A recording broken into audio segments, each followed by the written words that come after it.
Hello, everyone. Thank you for joining me on today's special episode of Verlita's Everything in Between podcast. Today's episode is special because it comes on the anniversary date of the purchase of my first home as a single mom of three, and that was 6 years ago today. Now, I realize that not everyone has a desire to own a home, and that's fine. I think that my story will help anyone who wants to work towards any goal that they have, whether it's owning a business, whether it's buying a home, buying a car, getting an education. I just wanted to share my story because I believe that God truly was with me throughout the process and really showed himself faithful to me and gave me the desires of my heart. So hopefully what you hear will help you and will encourage you for whatever it is that you desire. See you guys after the break.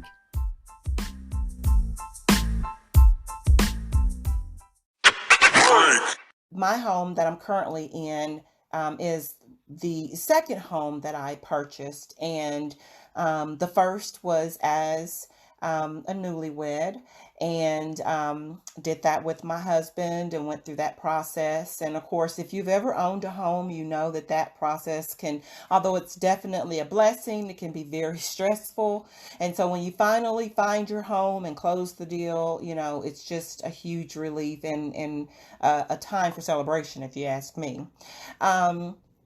But 6 years ago, I got divorced and decided to leave the marital residence. I really wanted a new start. And so I started the process of looking for, well, getting approved, of course, for a new home.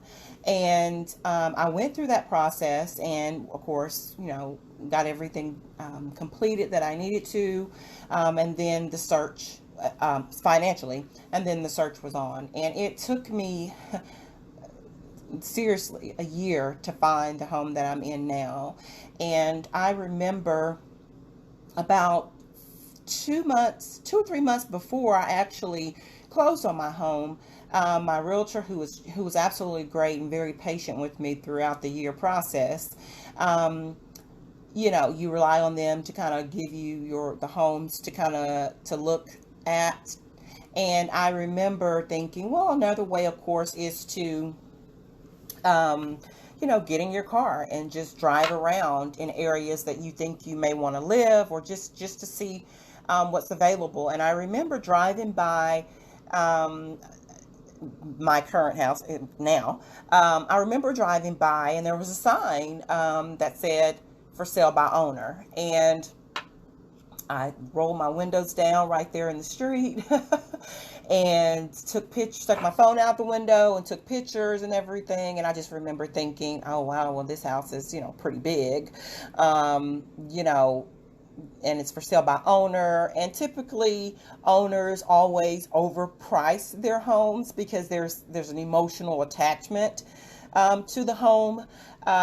So I just, even though I took the pictures, even though I liked the home, I didn't even tell my realtor about it because I just figured it would be out of my price range. And so I just moved on. And so over the next several months, or a few months, I looked at other homes, and finally I put in an offer for a house. It was on the outskirts of town, had 8 acres with it. It was built in the 70s. It wasn't my home, but I was gonna settle for it because it was the best and most comfortable thing and affordable home that I'd seen in the whole entire year I'd been looking.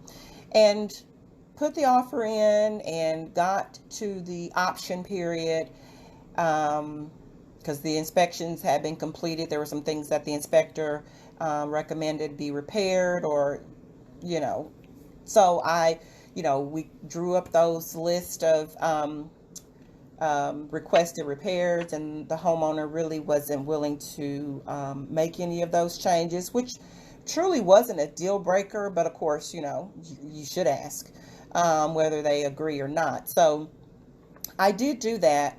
And I remember driving by this home again.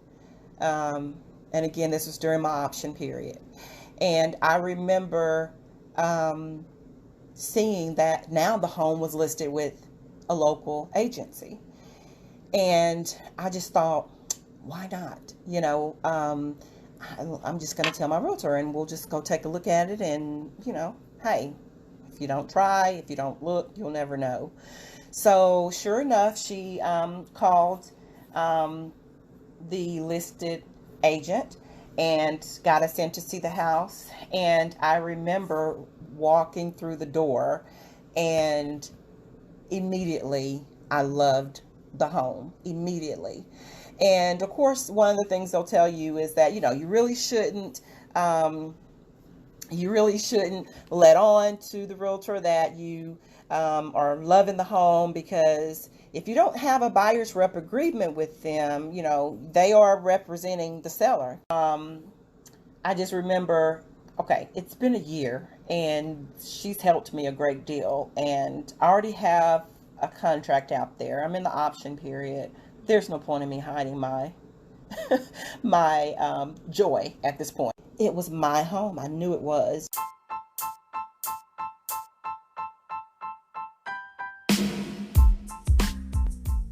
If you haven't heard about Anchor, it's the easiest way to make a podcast. Let me explain. First, it's free. Second, there's creation tools that allow you to record and edit your podcast right from your phone or computer. That's pretty awesome. Anchor will distribute your podcast for you so it can be heard on Spotify, Apple Podcasts, and many other forums. You can make money from your podcast with no minimum listenership, and it's everything you need to make a podcast in one place. So download the free Anchor app or go to anchor.fm to get started.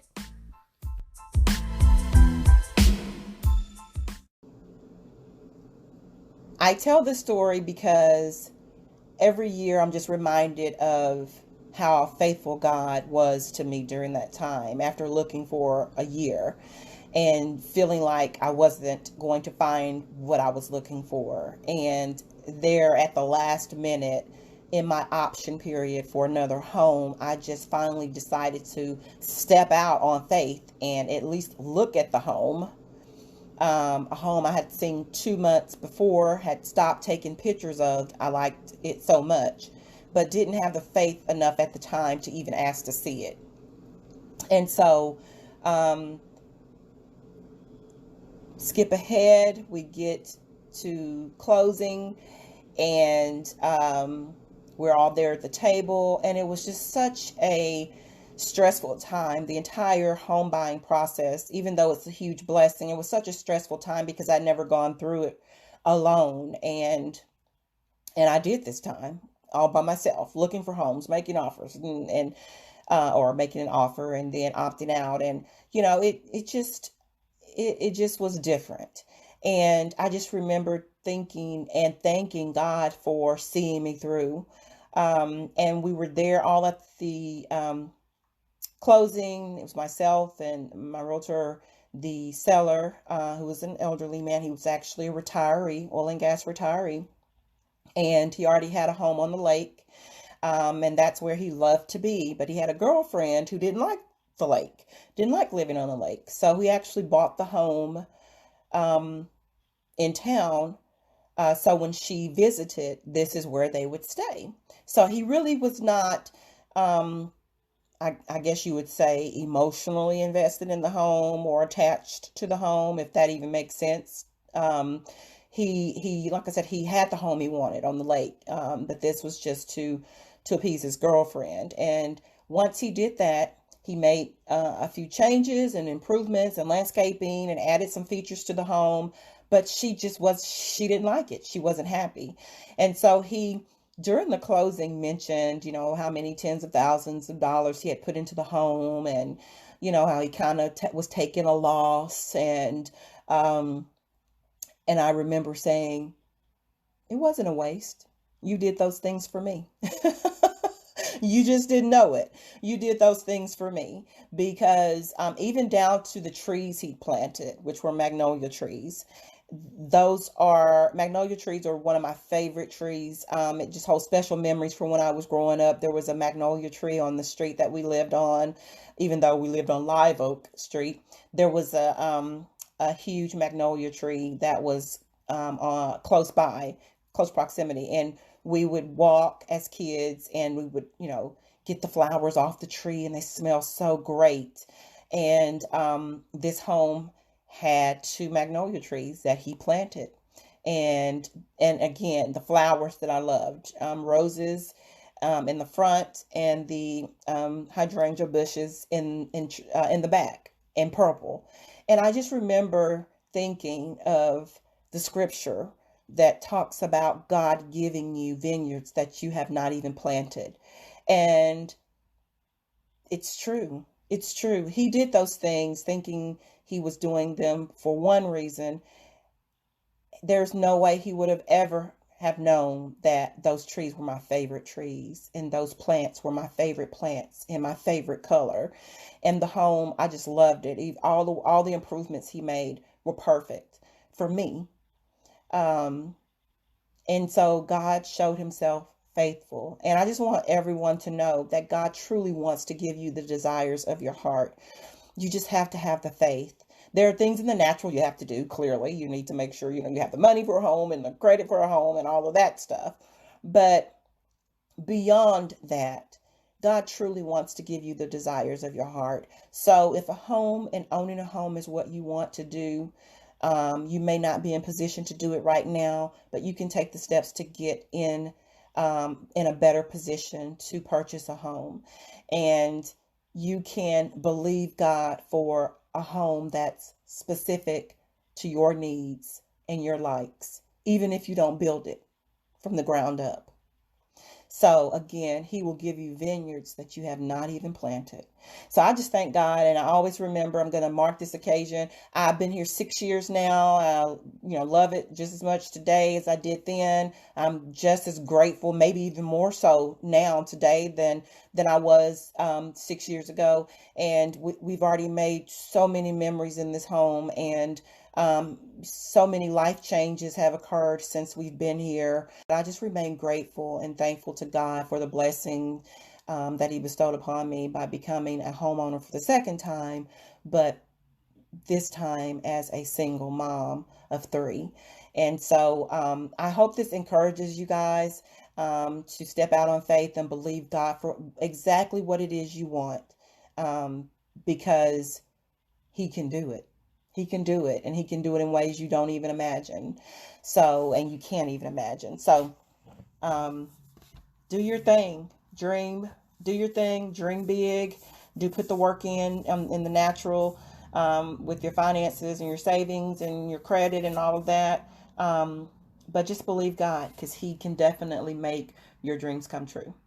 Don't know how long I'm going to be here in the house. Kids are getting older, and I have some things I want to do, and it might take me away from the area, but I can just say I am thankful for what he has done for me, what he is doing for me, and the promises of the things that he is going to do for me in the future.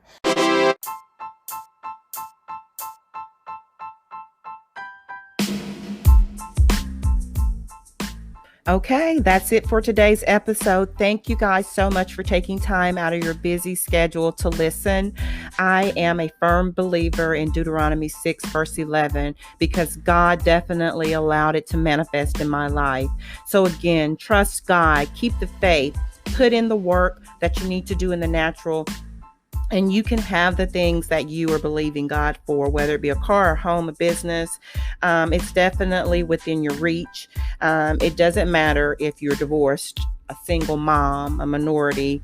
There will be obstacles that present themselves along the way, but you can definitely overcome them. It's possible. Also, just a reminder that you can become a supporter of my podcast. There is a link that you can utilize to donate weekly. monthly, or whatever is convenient for you. Your financial contributions just help to ensure that I'm able to continue publishing future episodes. If you're enjoying listening to my podcast and you're learning helpful information throughout the course of my episodes, it would be great to hear from you as well. You can leave a voicemail message for me here on Anchor, or you can email me at only1vlo2@gmail.com. Or you can reach out to me on social media if you're connected to me that way. Again, I appreciate you guys so much for taking the time to listen to my podcast. And until next time, be well.